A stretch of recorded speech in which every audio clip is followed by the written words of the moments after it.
श्री कृष्ण गोविंद हरे मुरारी, हे नाथ नारायण वासुदेवा। जय श्री कृष्णा। नमस्कार दोस्तों, स्वागत है आप सभी का मेरे YouTube चैनल आर के भक्ति में। भक्तों, आज की वीडियो में हम आपको श्रीमद् भागवत महापुराण के महत्तम के तृतीय अध्याय की कथा सुनाएंगे।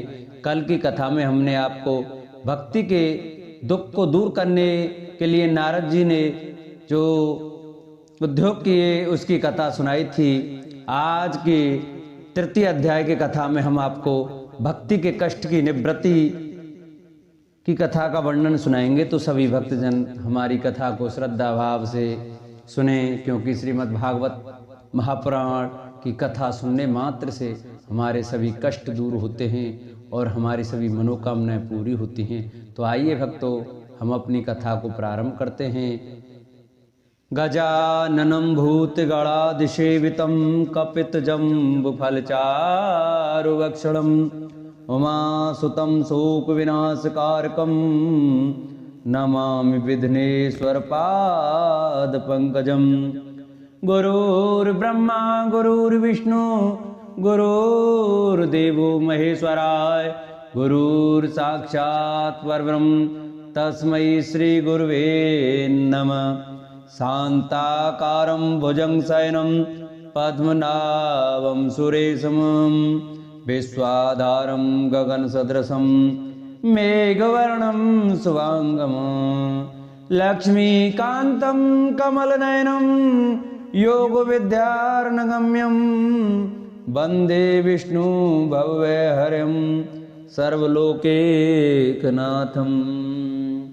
अखण्डमण्डलाकारं व्याप्तं येन चराचरं तत्पदं दर्शितं येन तस्मै श्रीगुरुवे नमः। नारायणं नमस्कृत्य नरं चैव नरोत्तमं देवीं सरस्वतीं व्यासं ततो जयमुदीरयेत्।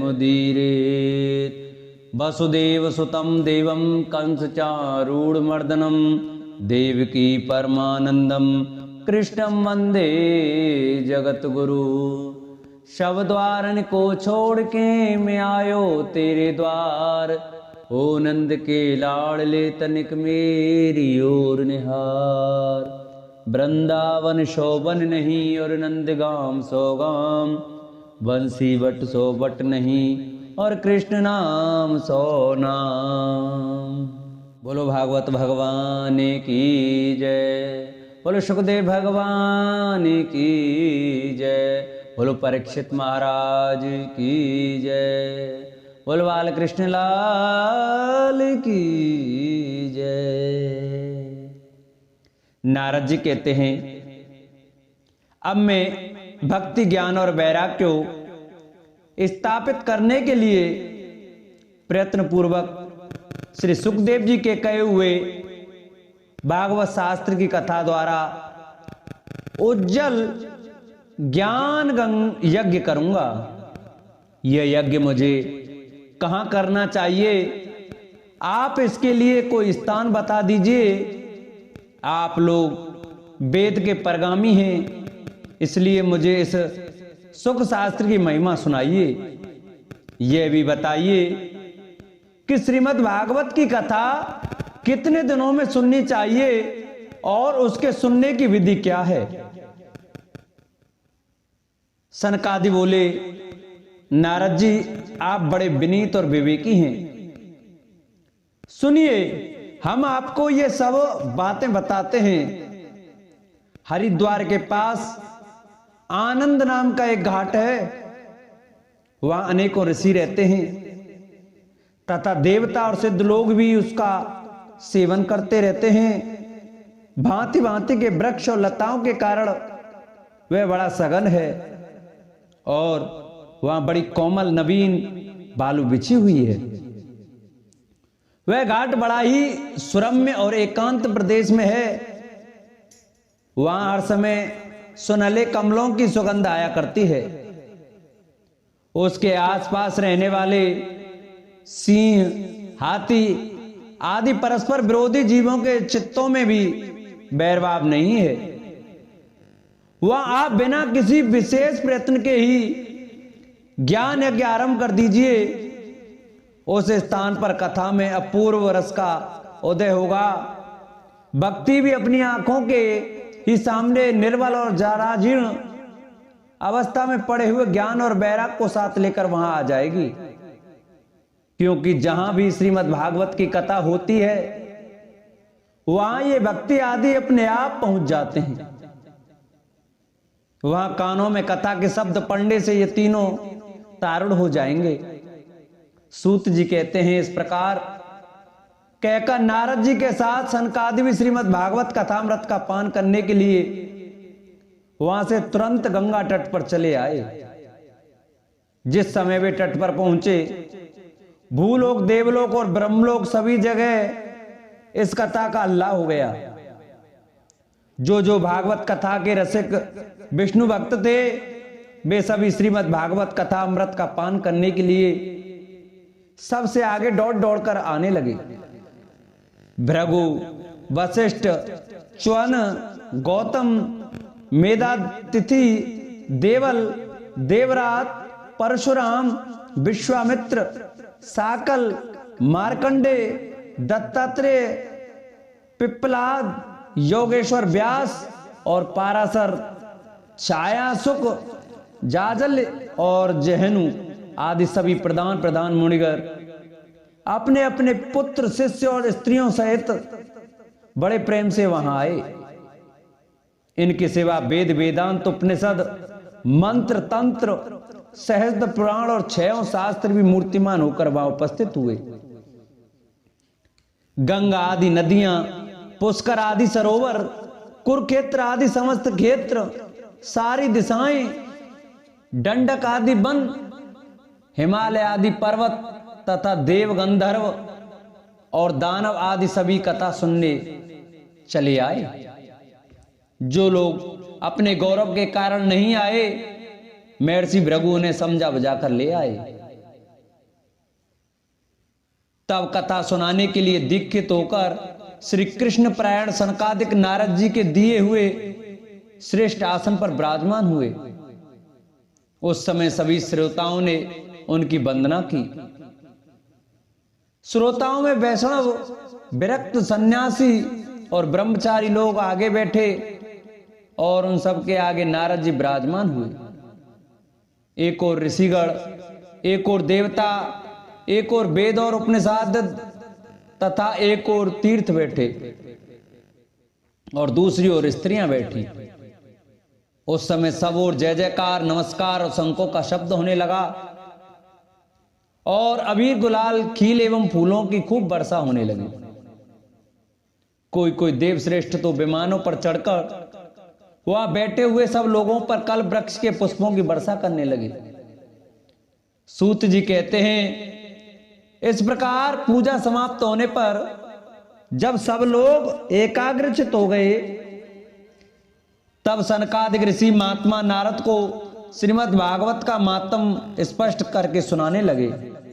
सूत जी कहते हैं, इस प्रकार पूजा समाप्त होने पर जब सब लोग एकाग्रचित हो गए, तब सनकादिक ऋषि महात्मा नारद को श्रीमद् भागवत का महात्म स्पष्ट करके सुनाने लगे। सनकादि ने कहा, अब हम आपको इस भागवत शास्त्र की महिमा सुनाते हैं। इसके श्रवण मात्र से मुक्ति हाथ लग जाती है। श्रीमद् भागवत की कथा का सदा सर्वदा सेवन, आस्वादन करना चाहिए। इसके श्रवण मात्र से श्री हरि हृदय में आप विराजते हैं। इस ग्रंथ में 18,000 श्लोक और 12 स्कंध हैं तथा श्री सुखदेव और राजा परीक्षित का संवाद है। आप यह भागवत शास्त्र ध्यान देकर सुनिए। यह जीव तभी तक अज्ञानवश इस संसार चक्र में भटकता है जब तक क्षण भर के लिए भी कानों में इस सुख शास्त्र की कथा नहीं पड़ती। बहुत से शास्त्र और पुराण सुनने से क्या लाभ है? इससे तो व्यर्थ का भ्रम बढ़ता है। मुक्ति देने के लिए तो एकमात्र भागवत शास्त्र ही गरज रहा है। जिस घर में नित्य प्रति श्रीमद् भागवत की कथा होती है वह तीर्थ रूप हो जाता है और जो लोग उसमें रहते हैं उनके सारे पाप नष्ट हो जाते हैं। हजारों अश्वमेध और सैकड़ों वाजपेयी यज्ञ इस शास्त्र की कथा का 16वां अंश भी नहीं हो सकते। तपोधन, जब तक लोग अच्छी तरह श्रीमद् भागवत कथा श्रवण नहीं करते तभी तक उनके शरीर में पाप निवास करते हैं। फल की दृष्टि से इस सुख शास्त्र की कथा की समता गंगा, गया, काशी, पुष्कर या प्रयाग कोई तीर्थ भी नहीं कर सकता। यदि आपको परम गति की इच्छा है तो अपने मुख से ही श्रीमद् भागवत के आधे अथवा चौथाई श्लोक का भी नित्य नियम पूर्वक पाठ कीजिए। ओंकार, गायत्री, पुरुष सूक्त, तीनों वेद, श्रीमद् भागवत, ओम नमो भगवते वासुदेवाय, यह 10 अक्षर मंत्र 12 मूर्तियों वाले सूर्य भगवान, प्रयाग, संवत्सर रूप काल, ब्राह्मण, अग्निहोत्र, गौ, द्वादशी तिथि, तुलसी, बसंत ऋतु और भगवान पुरुषोत्तम, इन सब में बुद्धिमान लोग वस्तुतः कोई अंतर नहीं मानते। जो पुरुष एर्निस अर्थ सहित श्रीमद् भागवत शास्त्र का पाठ करता है उसके करोड़ों जन्मों का पाप नष्ट हो जाता है, इसमें तनक भी संदेह नहीं है। जो पुरुष नित्य प्रति भागवत का आधा या चौथाई श्लोक भी पढ़ता है उसे राजसूय और अश्वमेध यज्ञों का फल मिलता है। नित्य भागवत का पाठ करना, भगवान का चिंतन करना, तुलसी को सींचना और गौ की सेवा करना, ये चारों समान हैं। जो पुरुष अंत समय में श्रीमद् भागवत का वाक्य सुन लेता है उस पर प्रसन्न होकर भगवान उसे वैकुंठ धाम देते हैं। जो पुरुष इसे सोने के सिंहासन पर रखकर विष्णु भक्त को दान करता है वह अवश्य भगवान का सायुज्य प्राप्त करता है। जिस दुष्ट ने अपनी सारी आयु में चित्त को एकाग्र करके श्रीमद् भागवत कथामृत का थोड़ा सा भी रसास्वादन नहीं किया उसने तो अपना सारा जन्म चांडाल और गधे के समान व्यर्थ ही गवा दिया। वह तो अपनी माता को प्रसव पीड़ा पहुंचाने के लिए ही उत्पन्न हुआ। जिसने इस सुख शास्त्र के थोड़े से भी वचन नहीं सुने वह पात्मा तो जीता हुआ भी मुर्दे के समान है। पृथ्वी के भार स्वरूप उस पशुतुल्य मनुष्य को धिक्कार है। यूं स्वर्गलोक में देवताओं में प्रधान इंद्र आदि कहा करते हैं।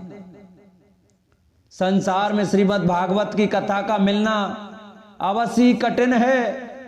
जब करोड़ों जन्मों का पुण्य होता है तभी इसकी प्राप्ति होती है।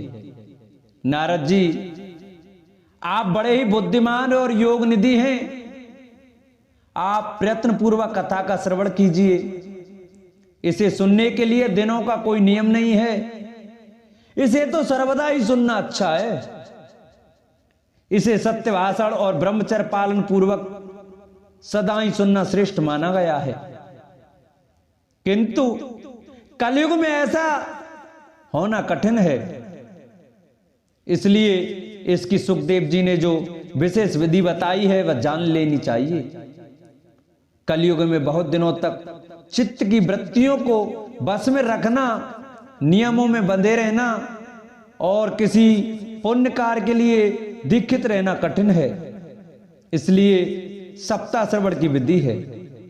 श्रद्धा पूर्वक कभी भी श्रवण करने से अथवा माघ मास में श्रवण करने से जो फल होता है वही फल श्री सुखदेव जी ने सप्ताह श्रवण में निर्धारित किया है। मन के अनसंयम, रोगों की बहुलता और आयु की अल्पता के कारण तथा कलयुग में अनेकों दोषों की संभावना से ही सप्ताह श्रवण का विधान किया गया है। जो फल तप योग और समाधि से भी प्राप्त नहीं हो सकता, वह सर्वांग रूप में सप्ताह श्रवण से सहज ही मिल जाता है।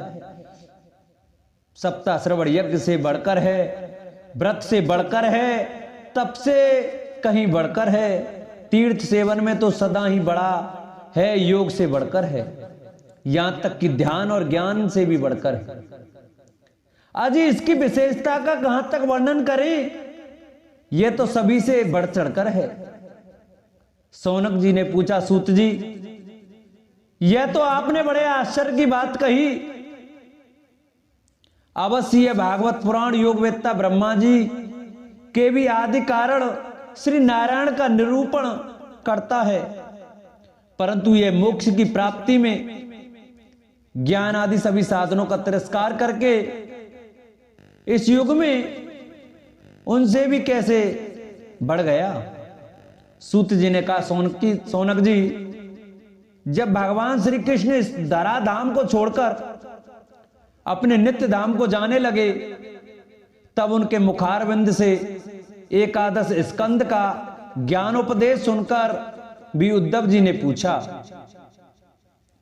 उद्धव जी बोले, गोविंद, अब आप तो अपने भक्तों का कार्य करके परम धाम को पधारना चाहते हैं, किंतु मेरे मन में एक बड़ी चिंता है, उसे सुनकर आप मुझे शांत कीजिए।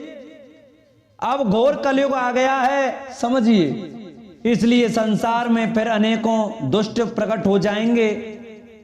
उनके संसर्ग से जब अनेकों सत्पुरुष भी उग्र प्रकृति को हो जाएंगे, तब उनके भार से दबकर यह गौरवपूर्ण पृथ्वी किसकी शरण में जाएगी।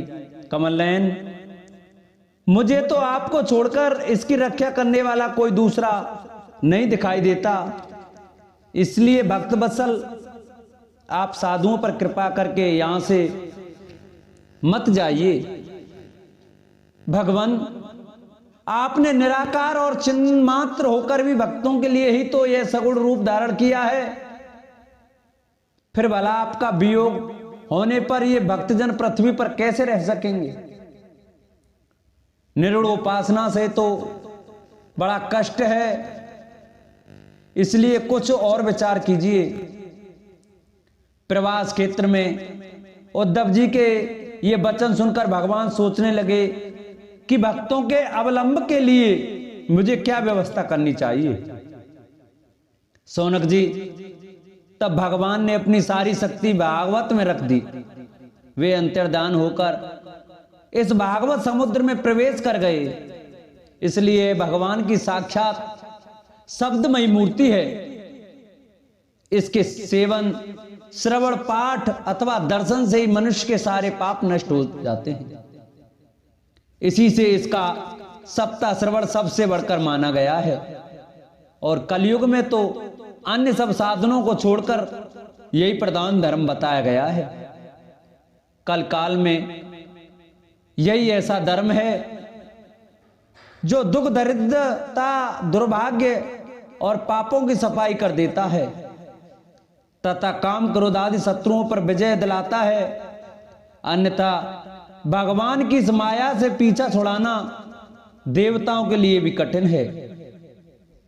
मनुष्य तो इसे छोड़ ही कैसे सकते हैं, अतः इसे छूटने के लिए भी सप्ताह श्रवण का विधान किया गया है।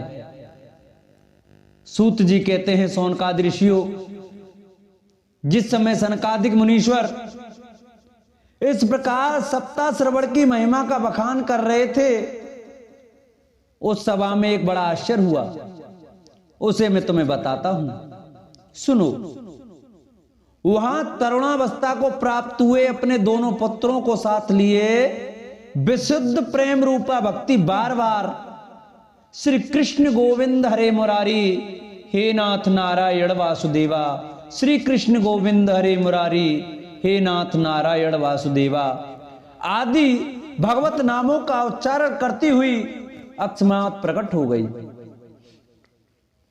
सभी सदस्यों ने देखा कि परम सुंदरी भक्ति रानी भागवत के अर्थों का आभूषण पहने वहां पधारी। मुनियों की उस सभा में सभी यह तर्क वितर्क करने लगे कि यहां कैसे आई, कैसे प्रविष्ट हुई। तब सनकाद ने कहा, ये भक्ति देवी अभी अभी कथा के अर्थ से निकली है। उनके ये वचन सुनकर भक्ति ने अपने पुत्रों समेत अत्यंत विनम्र होकर सनत कुमार जी से कहा। भक्ति बोली, मैं कलयुग में नष्ट प्राय हो गई थी, आपने कथामृत से सींचकर मुझे फिर पुष्ट कर दिया। अब आप यह बताइए कि मैं कहां रहूं। यह सुनकर सनकाद ने उससे कहा, तुम भक्तों को भगवान का स्वरूप प्रदान कराने वाली, अनन्य प्रेम का संपादन करने वाली और संसार रोगों को निर्मूल करने वाली हो। अतः तुम धैर्य धारण करके नित्य निरंतर विष्णु भक्तों के हृदय में निवास करो। ये कलयुग के दोष भले ही सारे संसार पर अपना प्रभाव डालें, किंतु वहां तुम पर इनकी दृष्टि भी नहीं पड़ सकेगी। इस प्रकार उनकी आज्ञा पाते ही भक्ति तुरंत भगवत भक्तों के हृदय में जा विराजी। जिनके हृदय में एकमात्र श्री हरि की भक्ति निवास करती है, वे त्रिलोकी में अत्यंत निर्धन होने पर भी परम धन्य हैं। क्योंकि इस भक्ति की डोरी सी बंधकर तो साक्षात भगवान भी अपना परम धाम छोड़कर उनके हृदय में आकर बस जाते हैं। भूलोक में यह भागवत साक्षात पर ब्रह्म का विग्रह है। हम इसकी महिमा कहां तक वर्णन करें। इसका आश्रय लेकर इसे सुनाने से तो सुनने और सुनाने वाले दोनों ही भगवान श्री कृष्ण की समता को प्राप्त होते हैं। अतः इसे छोड़कर अन्य धर्मों में क्या प्रयोजन है। इस प्रकार भक्ति के कष्ट की निवारण की यह कथा हमने आपको तीसरे अध्याय में सुनाई। अब चौथे अध्याय में आपको गौकर्णोपाख्यान सुनाते हैं। बोलो भागवत भगवान की जय। सूत जी कहते हैं, मुनिवर, उस समय अपने भक्तों के चित्त में अलौकिक भक्ति का प्रादुर्भाव हुआ। देखकर भक्त वत्सल श्री भगवान अपना धाम छोड़कर वहां पधारे। उनके गले में बनमाला शोभा पा रही थी। श्री अंग सजल जलधर के समान श्याम वर्ण था। उस पर मनोहर पीतांबर सुशोभित था। कट प्रदेश करधनी की लड़ियों से सुसज्जित था। सिर पर मुकुट की लटक और कानों में कुंडल की झलक देखते ही बनती थी। वे त्रिभंगल ललित भाव से खड़े हुए चित्त को चुराए लेते थे। बक के स्थल पर कौस्तुंबड़ी दमक रही थी। सारा श्रीअंग हरिचंदन से चर्चित था। उस रूप की शोभा क्या कहें। उसने तो मानो करोड़ों कामदेवों की रूप माधुरी छीन ली थी। वे परमानंद चिन्मूर्ति मधुराति मधुर मुरलीधर ऐसी अनुपम छवि से अपने भक्तों के निर्मल चित्तों में आविर्भूत हुए। भगवान के नित्य लोक निवासी लीला परकर उद्धव आदि वहां गुप्त रूप से उस कथा को सुनने के लिए आए हुए थे। प्रभु के प्रकट होते ही चारों ओर जय जय हो जय हो जय हो की ध्वनि होने लगी। उस समय भक्ति रस का अद्भुत प्रवाह चला। बार बार अबीर गुलाल और पुष्पों की वर्षा तथा शंख ध्वनि होने लगी। उस सभा में जो लोग बैठे थे उन्हें देह गेह और आत्मा की कोई सुध ना रही। उनकी ऐसी तन्मयता देखकर नारद जी कहने लगे, मुनीश्वरगण, आज सप्ताह श्रवण की मैंने ये बड़ा ही अलौकिक महिमा देखी। यहां तो जो बड़े मूर्ख, दुष्ट और पशु पक्षी भी हैं, वे सभी अत्यंत निष्पाप हो गए हैं। अतः इसमें संदेह नहीं कि कल काल में चित्त की शुद्धि के लिए इस भागवत कथा के समान मृत्यु लोक में पाप पुंज का नाश करने वाला कोई दूसरा पवित्र साधन नहीं है। मुनिवर, आप लोग बड़े कृपालु हैं।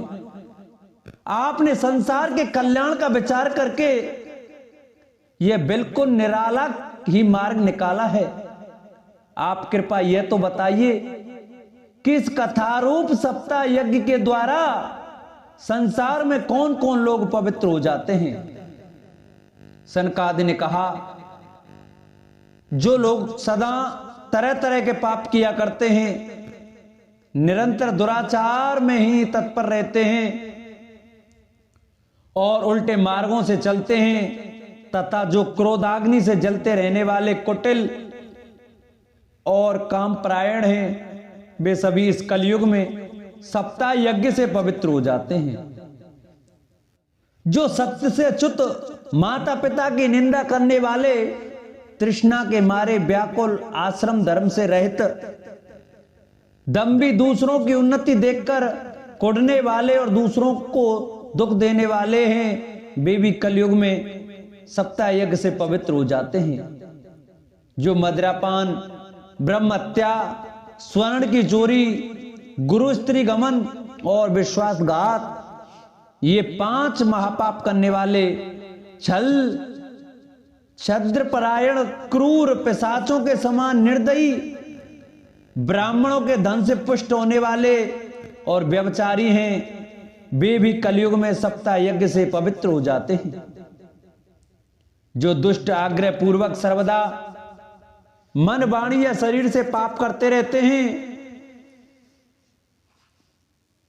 दूसरे के धन से ही पुष्ट होते हैं तथा मलिन मन और दुष्ट हृदय वाले हैं, वे भी कलयुग में सप्ताह ज्ञान यज्ञ से पवित्र हो जाते हैं। नारद जी, अब हम तुम्हें इस विषय में एक प्राचीन इतिहास सुनाते हैं। उसके सुनने से ही सब पाप नष्ट हो जाते हैं। पूर्व काल में तुंगभद्रा नदी के तट पर एक अनपव नगर बसा हुआ था। वहां सभी वर्णों के लोग अपने अपने धर्मों का आचरण करते हुए सत्य और सत्कर्मों में तत्पर रहते थे। उस नगर में समस्त वेदों का विशेषज्ञ और स्रोत स्मार्त कर्मों में निपुण एक आत्मदेव नाम का ब्राह्मण रहता था। वह साक्षात दूसरे सूर्य के समान तेजस्वी था। वह धनी होने पर भी भिक्षाजीवी था।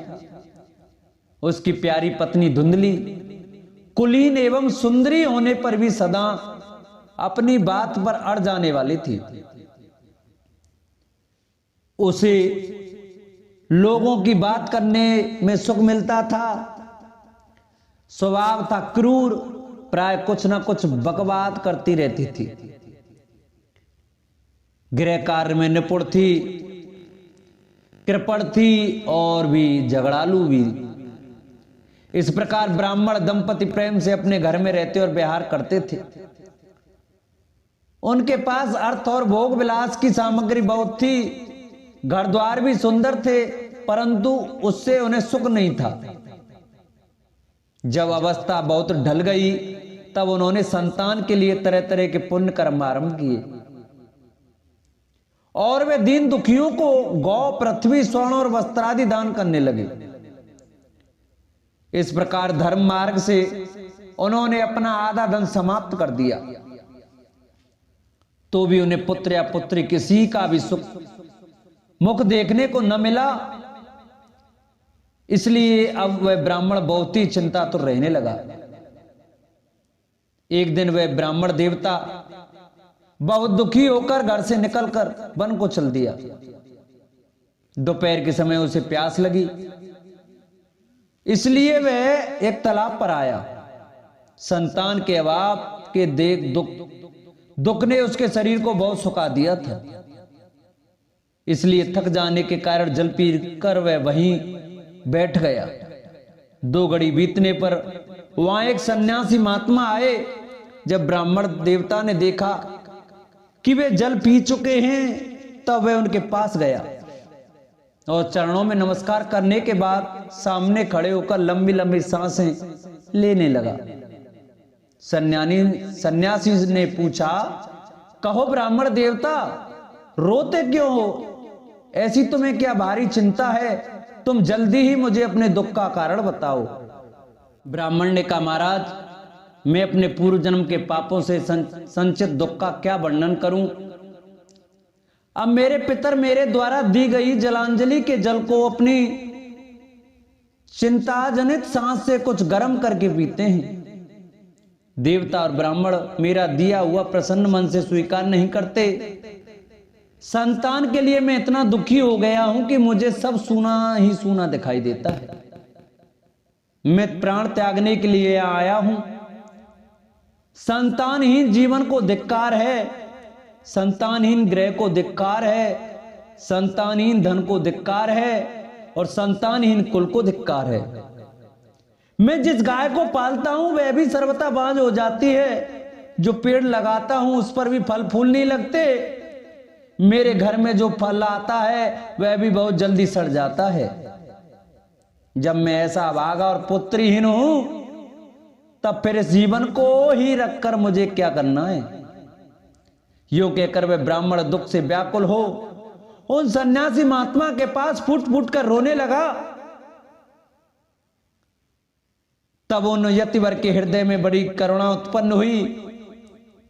वे योगनिष्ठ थे। उन्होंने उसके ललाट की रेखाएं देखकर सारा वृतांत जान लिया और फिर उसे विस्तार पूर्वक कहने लगे। सन्यासी ने कहा, ब्राह्मण देवता, इस प्रजा प्राप्ति का मोह त्याग दो। कर्म की गति प्रबल है। विवेक का आश्रय लेकर संसार की वासना छोड़ दो। विप्रवर सुनो, मैंने इस समय तुम्हारा प्रारब्ध देखकर निश्चय किया है कि 7 जन्म तक तुम्हारे कोई संतान किसी प्रकार की नहीं हो सकती। पूर्व काल में राजा सगर एवं अंग को संतान के कारण दुख भोगना पड़ा था। ब्राह्मण, अब तुम कुटुंब की आशा छोड़ दो। सन्यास में ही सब प्रकार का सुख है। ब्राह्मण ने कहा, महात्मा जी, विवेक से मेरा क्या होगा। मुझे तो बलपूर्वक पुत्र दीजिए, नहीं तो मैं आपके सामने ही शोक मूर्छित होकर अपने प्राण त्यागता हूं। जिसमें पुत्र स्त्री आदि का सुख नहीं है ऐसा सन्यास तो सर्वथा नीरस ही है। लोक में सरस तो पुत्र पौत्रादि से भरा पूरा गृहस्थाश्रम ही है। ब्राह्मण का ऐसा आग्रह देखकर उस तपोधन ने कहा, विधाता के लेख को मिटाने का हट करने से राजा चित्रकेतु को बड़ा कष्ट उठाना पड़ा था। इसलिए देव जिसके उद्योग को कुचल देता है उस पुरुष के समान तुम्हें भी पुत्र से सुख नहीं मिल सकेगा। तुमने तो बड़ा हट पकड़ रखा है और अर्थी के रूप में तुम मेरे सामने उपस्थित हो। ऐसी दशा में मैं तुमसे क्या कहूं। जब महात्मा जी ने देखा कि यह किसी प्रकार अपना आग्रह नहीं छोड़ता तब उन्होंने उसे एक फल देकर कहा, इसे तुम अपनी पत्नी को खिला देना। इससे उसके एक पुत्र होगा। तुम्हारी स्त्री को 1 साल तक सत्य, शौच, दया, दान और एक समय ही अन्न खाने का नियम रखना चाहिए। यदि वह ऐसा करेगी तो बालक बहुत शुद्ध स्वभाव वाला होगा। यूं कहकर वे योगीराज चले गए और ब्राह्मण अपने घर लौट आया। वहां आकर उसने वह फल अपनी स्त्री के हाथ में दे दिया और स्वयं कहीं चला गया।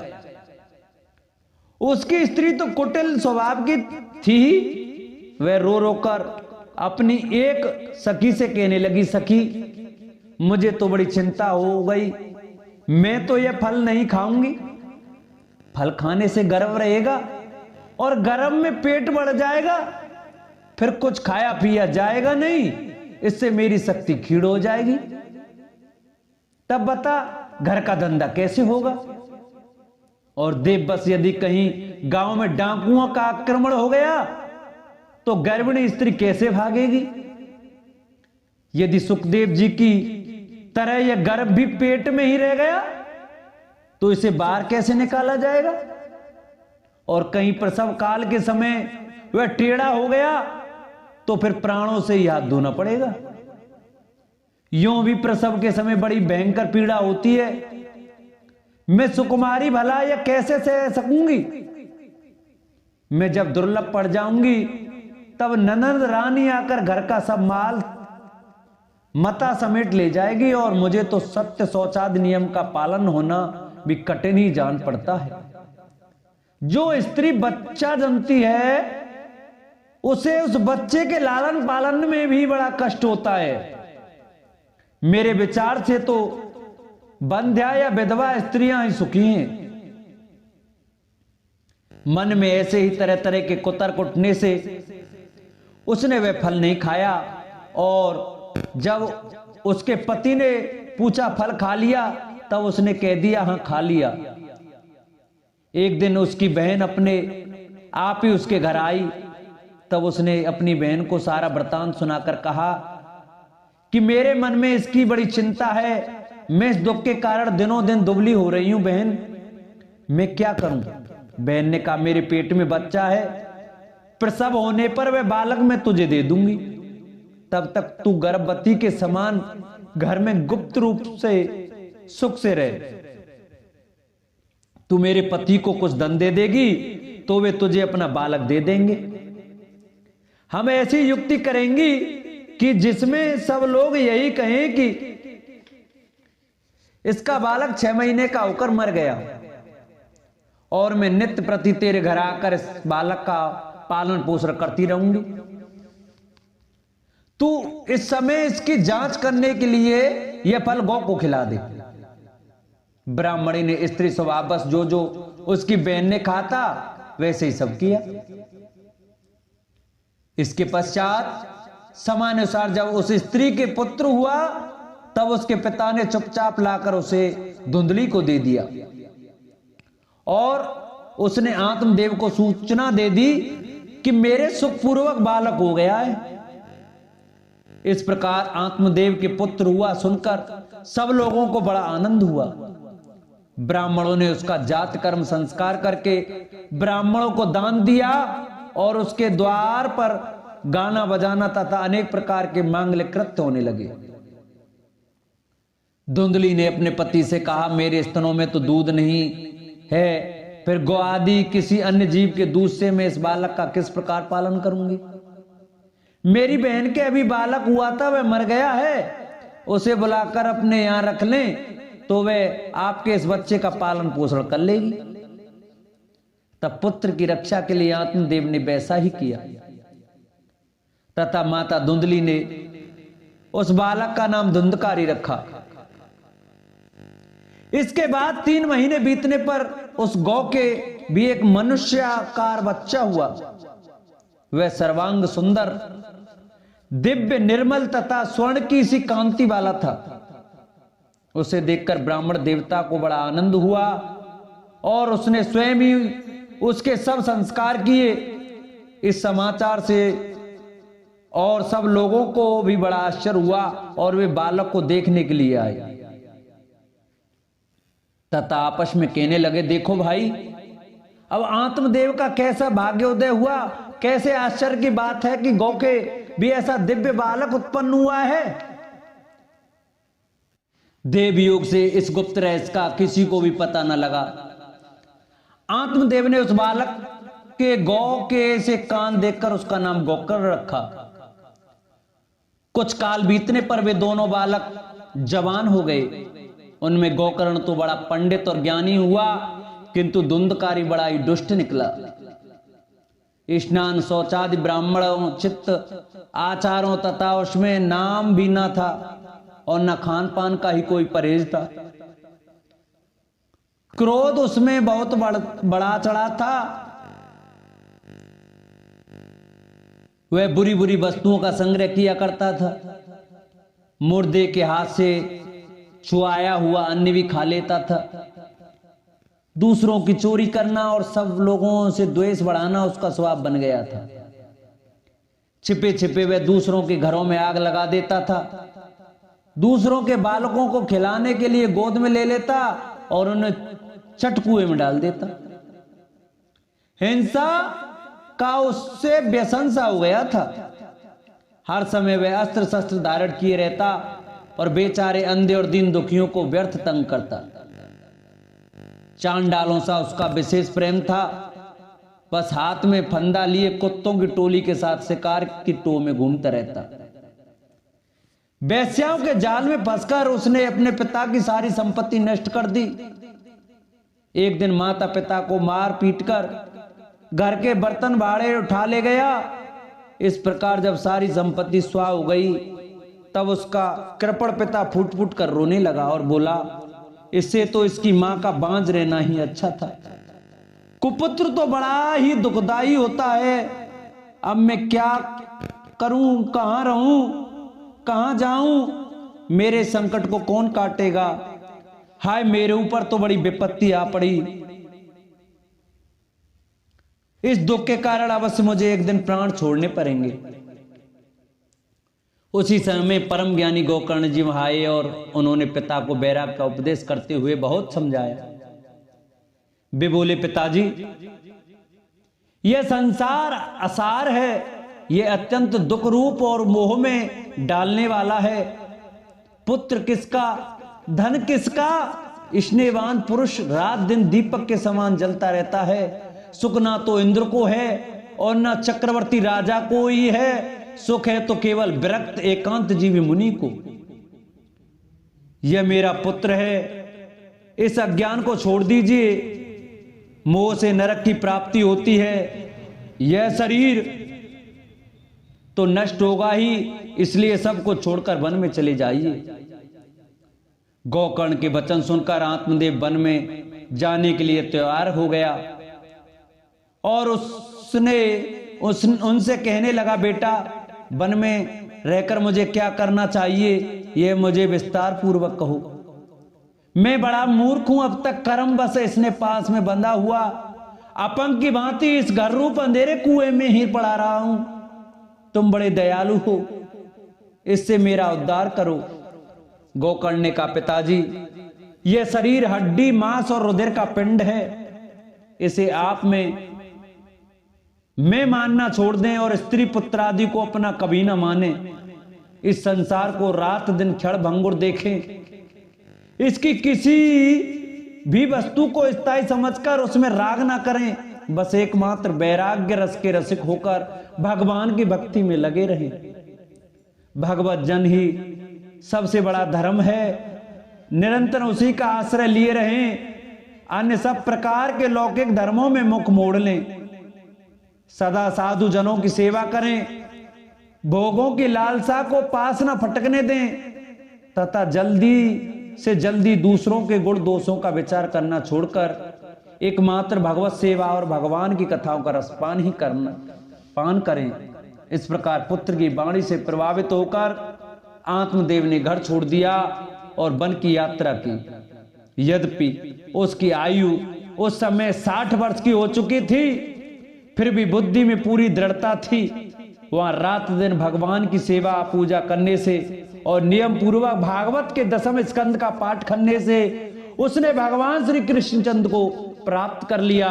इस प्रकार हमारा श्रीमद् भागवत महापुराण का महात्म का 4था अध्याय पूरा हुआ। बोलो भागवत भगवान की जय।